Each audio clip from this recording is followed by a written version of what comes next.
നമസ്കാരം. വീട്ടിൽ അതിക്രമിച്ച് കയറി ബി.ജെ.പി. വനിതാ നേതാവിനെ ലൈംഗികമായി പീഡിപ്പിച്ച കേസിൽ യൂട്യൂബറും മുൻ ബി.ജെ.പി. നേതാവുമായ സുബൈറുദ്ദീൻ എന്ന സുബൈർ ബാപ്പുവിനെതിരെ കൂടുതൽ ആരോപണങ്ങൾ. കൂരാട് സ്വദേശി സുബൈറുദ്ദീൻ എന്ന സുബൈർ ബാപ്പുവിനെ വണ്ടൂർ പോലീസാണ് അറസ്റ്റ് ചെയ്തത്. കഴിഞ്ഞ മാസം 10 വൈകുന്നേരമാണ് സംഭവം നടന്നതെന്ന് പരാതിക്കാരിയായ വനിതാ നേതാവ് പറയുന്നു. അടുക്കളയിൽ ജോലി ചെയ്തുകൊണ്ടിരിക്കവെയാണ് സുബൈർ ബാപ്പു വീട്ടിലേക്ക് അതിക്രമിച്ച് കയറിയതെന്ന് പരാതിയിൽ പറയുന്നു. യുവതിയുടെ മകളാണ് വാതിൽ തുറന്നു കൊടുത്തത്. തുടർന്ന് പ്രതി അടുക്കളയിലേക്ക് കടന്ന് ലൈംഗിക അതിക്രമം നടത്തുകയും യുവതിയുടെ സ്വകാര്യ ഭാഗങ്ങളിൽ സ്പർശിക്കുകയും ചെയ്തതായി പരാതിയിൽ പറയുന്നു. ലൈംഗിക അതിക്രമം സഹിക്കാനാകാതെ ഉറക്കെ മകളെ വിളിച്ചതോടെയാണ് പ്രതി രക്ഷപ്പെട്ടത്. തന്റെ വീഡിയോ മോശമായി ഫേസ്ബുക്കിലും യൂട്യൂബിലും അപ്ലോഡ് ചെയ്തതായും ഇയാൾ ലഹരിക്കടിമയാണെന്നും കഞ്ചാവ് വിൽപ്പനക്കാരിയാണെന്നും ചിത്രീകരിച്ച് കുറിപ്പുകളും വീഡിയോകളും പ്രചരിപ്പിച്ചതായും യുവതി ആരോപിക്കുന്നു. 3 മിനിറ്റിൽ ഒരു സ്ത്രീയോട് എന്തൊക്കെ വൃത്തികേട് ചെയ്യാൻ പറ്റുമോ അതെല്ലാം ഇയാൾ തന്റെ സ്വകാര്യ ഭാഗങ്ങളിൽ ചെയ്തു. ഒടുവിൽ താൻ ധരിച്ചിരുന്ന വസ്ത്രം വലിച്ചുയർത്താൻ നോക്കിയപ്പോൾ അയാളുടെ കയ്യിൽ കടിച്ചു.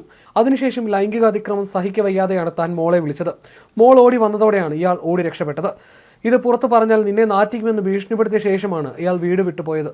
തൻ്റെ വീഡിയോ മോശമായി ഫേസ്ബുക്കിലും യൂട്യൂബിലും അപ്ലോഡ് ചെയ്തു. ഭർത്താവ് ഗൾഫിലുള്ള പല സ്ത്രീകൾക്കും ഇയാൾ ശല്യമായി മാറിയിട്ടുണ്ടെന്നും ഇത് പുറത്തു പറയാൻ മടിക്കുന്നത് കൊണ്ടാണ് ഇയാൾ രക്ഷപ്പെടുന്നതെന്നും പരാതിക്കാരി കൂട്ടിച്ചേർത്തു. യുവതിയും മകളും മാത്രമുണ്ടായിരുന്ന വീട്ടിൽ അതിക്രമിച്ച് കയറി ഭീഷണിപ്പെടുത്തി മാനഭംഗപ്പെടുത്തിയെന്നും തുടർന്ന് ഫോണിലൂടെ നിരന്തരം ശല്യം ചെയ്തെന്നുമാണ് പരാതിയിൽ പറയുന്നത്. വീട്ടിൽ അതിക്രമിച്ച് കയറി ലൈംഗിക അതിക്രമം നടത്തിയതിനും ഫോണിലൂടെ നിരന്തരം ശല്യം ചെയ്തതിനുമാണ് ഇയാൾക്കെതിരെ കേസെടുത്തിരിക്കുന്നത്.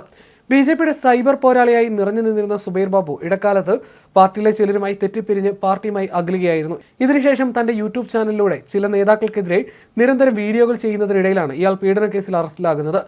വണ്ടൂർ പോലീസ് അറസ്റ്റ് ചെയ്ത പ്രതിയെ കോടതിയിൽ ഹാജരാക്കി റിമാൻഡ് ചെയ്തു.